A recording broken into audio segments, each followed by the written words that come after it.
everyone. Let's bow our heads for prayer. Father in heaven, Lord, we come to you today, a special Sabbath, time to come together and to remember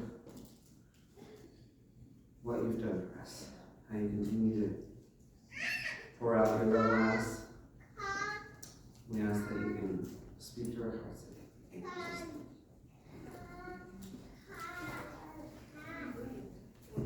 In one of his books, Leonard Sweet wrote about a man, a successful businessman. He was very busy, and although he was very busy, he would always find time to bake bread. You know, he'd stay in hotel rooms constantly, but he would find time to bake bread for anyone and everyone.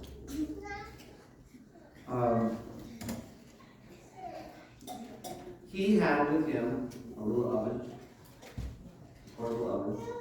He had a special suitcase made so that he could carry that oven around. And I forgot to mention, but he had been given something special. It was a starter, his great-grandmother's starter. I don't know if you know what that is. If you know bread, there's what they call a starter. And it had been passed to his great-grandmother from someone else. And he didn't want that starter to die. So he was making bread, he was helping people, all kinds of people, all kinds of bread. And, you know, if he found a moment, if he found a place, he would pull out his oven and he would mix in the flour and whatever he needed, you know. Bread can be simple, but he would bake it and he would give it to them. Now, why would he go through so much trouble? I kind of hinted at it already. He didn't want the starter to die with him. He didn't want to be the one that the starter would die under his supervision. What kind of bread do you need today? There's all kinds of bread, and I think Daniel, when you go into his store, he said, the first thing they ask you, what kind of bread do you want? They don't have these breads, but I'm just going to mention some. Whole wheat, white bread, what do they have? Oat bread, brown bread, rye bread, sourdough bread, crusty bread. Italian herbs and cheese. Herbs, yeah, Italian herbs and cheese, that's the one I made. Soft bread, that's mostly soft bread. Yeah. Delicious. There are days that we might need a different kind of bread. Whenever you do French toast, you can grab a loaf, you can grab, you know, the bread that's been cut up for you already, or you can grab the French bread and cut it up yourself. We all have different needs of different kinds of bread, but when you look at your spiritual life, we all have different hungers. There's only one bread that can satisfy that hunger. It's Jesus. You know, Jesus said the following. He says, I am the bread of life. No one who comes to me will ever be hungry. And no one who believes in me will thirst again. Will never thirst again. I'm trying to get this thing to go, but it's not quite. Jesus spoke these words after feeding the 5,000. He fed the 5,000 with bread and fish. Yet there were people questioning him after that, and he wanted to make sure that people understood who he was. The bread of life. The provider of life. The living water. Everything to everyone. Are all in all. When Jesus, in his ministry, I don't know if it's the battery maybe. It's not very cute. In his ministry, Jesus met a woman, a Samaritan woman at the well. He stayed there as his disciples went to town to get food. He spoke to this woman and he shared bread, he shared water. He says, I have water that you do not drink from. If you drink this water, you won't be thirsty. And that changed her life. And when they came back, the disciples, they said, oh, we have food. We brought food for you. And Jesus said, I'm not hungry. I have bread that you know nothing about. So what kind of bread do people need? This picture reminds me of someone I met this week. His wife died not too long ago. Left with his children, having to figure out life on his own. He's lonely. At the same time, he does have his children, but I imagine every time he looks at his children, it reminds him of his situation. What kind of bread does he need? I met this week 2 young women. They look young, energetic. They actually are Seventh-day Adventists.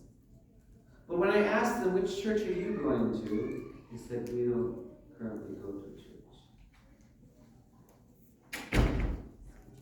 I didn't ask why.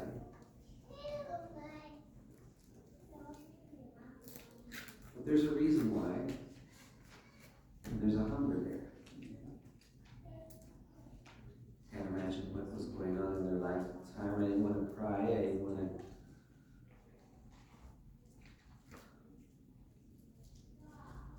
But we all have hunger. What was the bread that they needed that day? Actually, the situation, I didn't say all of it. There's more to it. They were stuck. Their car had stopped working. And they were in the parking lot of the restaurant that I just came out of with another church members. And he knew who they were. That's how I met them. And they needed the car to be fixed. In that moment, their car needed to be fixed. That was the bread that they needed maybe in that moment. And God made it possible. There was a mechanic right across the street. They had been there for maybe an hour or so. They figured it out together. But the question is what other bread might have they needed in their life? There's pictures of a young man here. Imagine he lost his dad because his dad left the home. He's in his teens, trying to figure out life. He's not very good at sports. Has a lot of questions about life. You could say he's kind of lost, trying to navigate, but he doesn't know where to go for the answers. What kind of bread does he need? Some need kind words. Some need a helping hand. Some need prayer. Some need direction. Some need answers. Some need challenges, joy, guidance.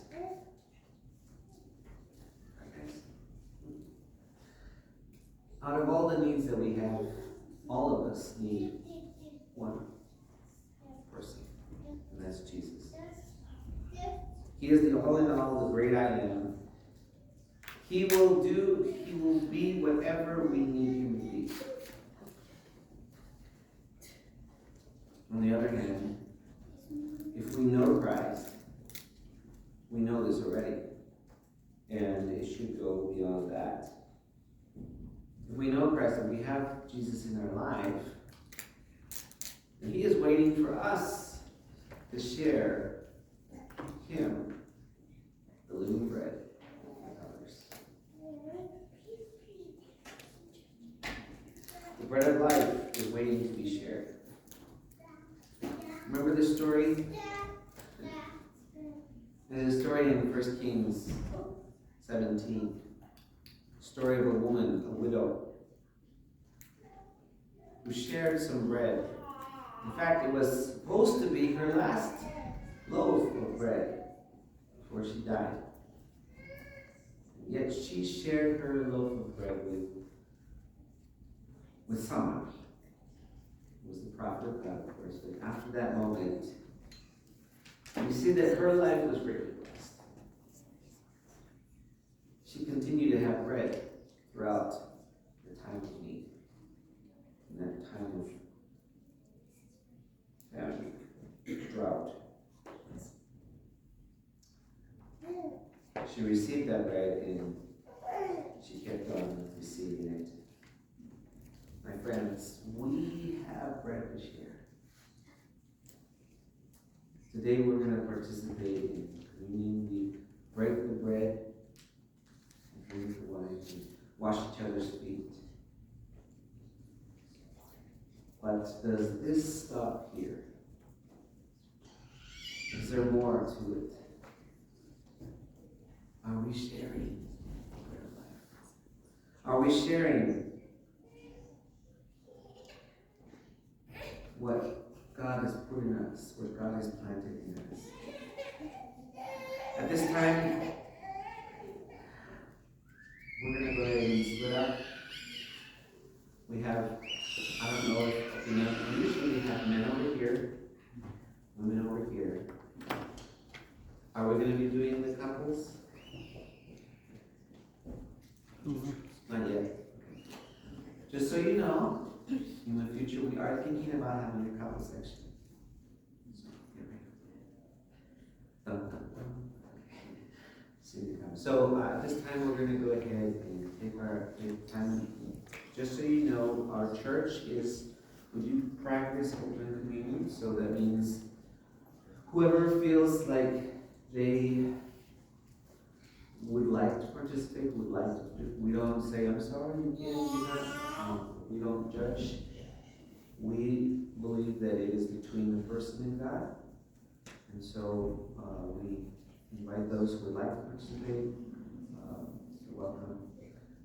We'll be in the rooms and then we'll come back for the Lord's Supper after.